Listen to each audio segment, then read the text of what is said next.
Hello दोस्तों, मैं हूँ आपकी दोस्त नसीमा खान।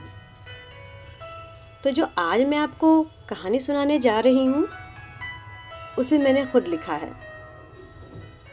तो चलते हैं, कहानी सुनते हैं। और कहानी का शीर्षक है सुर्ख सूरज।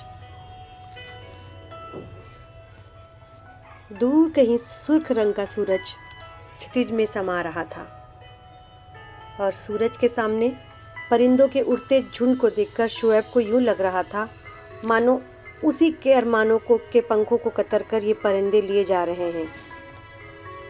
और उन्हें वो बेबस होकर देखता रहा और वो सूरज चुपचाप अपने आशियाने में समा गया था। शोएब, जो अब तक बालकनी की रेलिंग में टिका खड़ा था, वापस छत के दूसरे कोने में भारी कदमों से बढ़ा। इस कोने से शर्मीन का घर और उसका बड़ा सा आंगन साफ दिखाई देता है। उसके आंगन में रात रानी का पौधा और अनार का पेड़ अभी भी उसे दिख रहा था।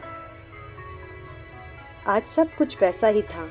सूरज का डूबना, शोएब का रोज शाम सीढ़ियों से दौड़ते हुए छत पर आना, शर्मीन के आंगन की तरफ नज़र डालना और वो रात रानी और अनार का पेड़, सब कुछ वैसा ही था। पर आज शोएब की ज़िंदगी में कुछ नहीं था। आज उसका कलेजा किस तरह भारी था, इसका एहसास किसी को नहीं। आज शर्मीन का घर मेहमानों और लाउड स्पीकरों से गूंज रहा था। उसका घर आज से पहले इतना कभी सजा नहीं था। शोएब के दिल की कैफियत इस कदर थी कि वो एक पल भी खड़ा नहीं रह पा रहा था।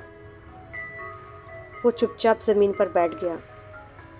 वो अपने हाथों से सिर पकड़कर इस कदर चीखा कि शायद शर्मीन का घर का लाउड स्पीकर का शोर ना हो रहा होता तो उसकी चीख शर्मीन के कानों तक पहुंच जाती। लेकिन ऐसा कुछ नहीं हुआ। वो सिसकियां ले लेकर रो रहा था मानो किसी बच्चे से उसका प्यारा खिलौना किसी ने छीन लिया हो और वो कुछ नहीं कर पा रहा हो। शोएब रोने के बाद खुद को नॉर्मल करने की कोशिश कर रहा था, क्योंकि शाम गुजर चुकी थी और वो सुर्ख सूरज अलविदा कह चुका था। शहर की बत्तियां जल चुकी थीं और उसे नीचे जाना था, जहां अम्मी उसे चाय के लिए आवाज़ दे रही थी। वो अपने माँ बाप का इकलौता बेटा था। एक बहन थी जिसकी शादी हो गई थी और वो लखनऊ में रहती थी। अम्मी अब्बू के काफ़ी दुलारे थे शोएब। साथ ही उनके ख्वाबों को पूरा करना था। अब्बू उसे अपनी तरफ फ़ौज का बड़ा अफसर देखना चाहते थे, पर वो खुद सॉफ्टवेयर इंजीनियर बनना चाहता था। पर आज उसे सब चूर चूर होता दिख रहा है, क्योंकि जब कोई चीज़ टूटती है तो उसमें आवाज़ होती है, पर जब ख्वाब टूटता है उसमें आवाज़ नहीं होती, पर इंसान तार तार होकर बिखर जाता है और उसे समेटने वाला कोई नहीं होता। तभी नीचे से अम्मी की आवाज़ आई, बेटा शोएब, आओ, चाय तैयार है। उसने उठकर अपने आप को दुरुस्त किया, बालों को हाथ से ठीक किया और चुपचाप सीढ़ियों से उतरकर नीचे पहुंचा। अम्मी ने चाय दी। उसने देखा कि अम्मी नई सिल्क की आसमानी कलर की साड़ी पहनी है और काफ़ी जेवरात पहने हैं। उसके पूछने से पहले ही अम्मी बोली, चाय पी लो और तैयार हो जाओ, हमें शर्मीन के निकाह में जाना है। मैं निकल रही हूँ, तुम जल्दी आ जाओ बेटा। उसने सोचा, अम्मी ने कितनी आसानी से कह दिया। ये बात उसे अपनी ज़िंदगी ख़त्म हो जाने जितनी लगती है। और वो अपने कमरे में गया, जहाँ हर चीज़ शर्मीन के होने की गवाही दे रही थी। उसके तकिए में कड़ा हुआ फूल, उसकी बनाई हुई शाम सिंदूरी की पेंटिंग, जिसके नीचे बड़े ही उम्दा तरीके से शर्मीन लिखा हुआ था। बुक शेल्फ में रखी हुई उसकी 2 किताबें, उसमें रखा हुआ था बर्थडे कार्ड, जिसे शर्मीन ने बड़े ही खोजने के बाद खरीदा था, जिसमें एक जोकर बना था, जिसको देते हुए शर्मीन ने बड़े ही शरारती लहजे में कहा था, तुम्हारे लायक कार्ड मिल ही गया। वो धम से बैठ गया और उसे बचपन की बातें याद आने लगीं। दोनों के घर बिल्कुल जुड़े होने से और छत एक होने से दोनों परिवार काफ़ी करीब थे। लगभग हम उम्र होने की वजह से दोनों की ज़िंदगी एक ही समान चल रही थी। एक साथ स्कूल जाना, फिर कॉलेज का सिलसिला चल ही रहा था कि अचानक ये मोड़ आ गया। दोस्तों, इस अफसाने में मोहब्बत के अहम मसलों की खोज की जाए, मसलन चांदनी रात में जागना, ख़त लिखना, एक दूसरे के लिए तड़पना, किसी कोने में चुपचाप मिलना वगैरह वगैरह, तो ऐसा आपको कुछ नहीं मिलेगा। जब तक शर्मीन का निकाह तय नहीं हो गया तब तक शोएब को एहसास नहीं था कि उन दोनों का आपस में रिश्ता क्या है। हाँ, इतना ज़रूर था कि हर रोज़ वो किसी न किसी बात पर उनका झगड़ा होता और शर्मीन शिकायत लेकर अपनी फूफी के पास पहुंच जाती और शोएब भी वहां आकर अपनी सफाई देने लगता।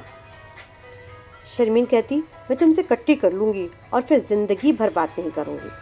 पर कहाँ, दूसरे दिन वो आपस में खेलते हंसते स्कूल जाते।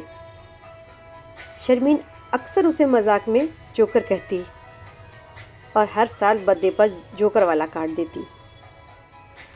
पर इन सब के बावजूद शोएब को ऐसा कभी नहीं लगा कि वो अपनी बचपन की दोस्त से किसी और चीज़ की गुहार करे, क्योंकि उसे खुद एहसास नहीं था कि शर्मीन उसके लिए क्या है। कहते हैं ना कि किसी के चले जाने के बाद पता चलता है कि वो आपके लिए क्या था, और ऐसा ही हुआ। शोएब को एहसास तब हुआ जब उसे पता चला कि शर्मीन निकाह के बाद एक अच्छे ओहदेदार शौहर के साथ हमेशा के लिए अमेरिका चली जाएगी और उसका निकाह तय हो चुका था। तभी अचानक घड़ी ने उसे चौंका दिया। फिर उसे याद आया कि अम्मी ने उसे शर्मीन के घर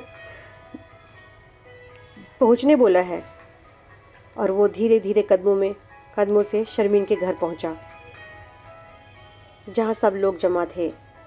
निकाह हो चुका था।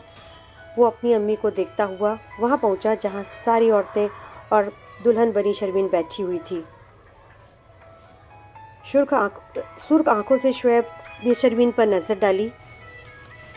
शर्मीन ने उसे उसकी बदली हुई कैफियत और उसकी आंखों को देखा, जैसे वो कुछ पूछना चाहती हो पर कुछ पूछ नहीं सकती।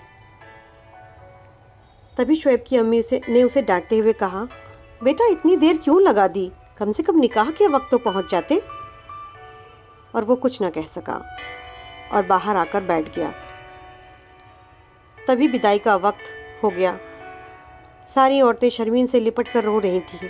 शर्मीन भी भारी भरकम लिबास पहने सबसे विदा हो रही थी। तभी शर्मीन की छोटी बहन शाजिया शोएब के पास आकर बोली कि आपको शर्मीन अपी बुला रही हैं। शोएब वहाँ पहुँचा तो शर्मीन से नज़र नहीं मिला पा रहा था, पर उसने देखा शर्मीन अचानक उससे लिपट कर रोने लगी और वो कुछ नहीं कर पा रहा था। पर उसने देखा शर्मीन अचानक रोते हुए एक छोटा सा कागज़ का टुकड़ा उसके हाथ में थमा दी। शोएब ने उस कागज़ के टुकड़े को लिया और तेज़ी से अपने घर की ओर बढ़ा। उसके अंदर तूफान मचा था और कमरे में पहुंचा, उस कागज़ के टुकड़े को पढ़ा जिसमें एक शेर लिखा हुआ था, तुम लाख छुपाना चाहो एहसास हमारी चाहत का, तुम लाख छुपाना चाहो एहसास हमारी चाहत का, धड़का है तुम्हारा दिल लेकिन आवाज़ यहाँ तक आई है। इसको पढ़ते ही शोएब को समझते देर नहीं लगी कि शर्मीन भी उसे पसंद करती थी, पर शायद वो ही अब तक अनजान बना रहा, क्योंकि वो तो एक लड़की है। वो अपना एहसास मुझसे कैसे जाहिर करती। शायद उसने समझा होगा कि मैं उसे पसंद नहीं करता, फिर वो अपने दिल की बात कैसे कहती। मुझे ही उसके अम्मी अब्बू से बात करनी चाहिए थी, और उसके अम्मी अब्बू ने किसी अच्छे ओहदेदार लड़के से उसकी शादी कर दी। अब इसमें उनकी भी गलती क्या, गलती तो मेरी है। मैंने शर्मीन को उनसे नहीं मांगा और आज। ये कहकर शोएब के अंदर का बांध टूट गया। वो पलंग पर गिर गया और बेजार होकर फूट फूट कर रोने लगा। उसके आंगन में खामोशी बिछी हुई थी, मानो वक्त का कोई लम्हा आंगन की देहरी ना पार कर पाया हो और वहीं ठहर कर रह गया हो। जिस तरह आज सुर्ख सूरज अपने आशियाने में समा गया था, ठीक उसी तरह शर्मीन भी सुर्ख जोड़े में लिपटी हुई उसकी ज़िंदगी से हमेशा हमेशा के लिए विदा हो चुकी थी। शुक्रिया दोस्तों।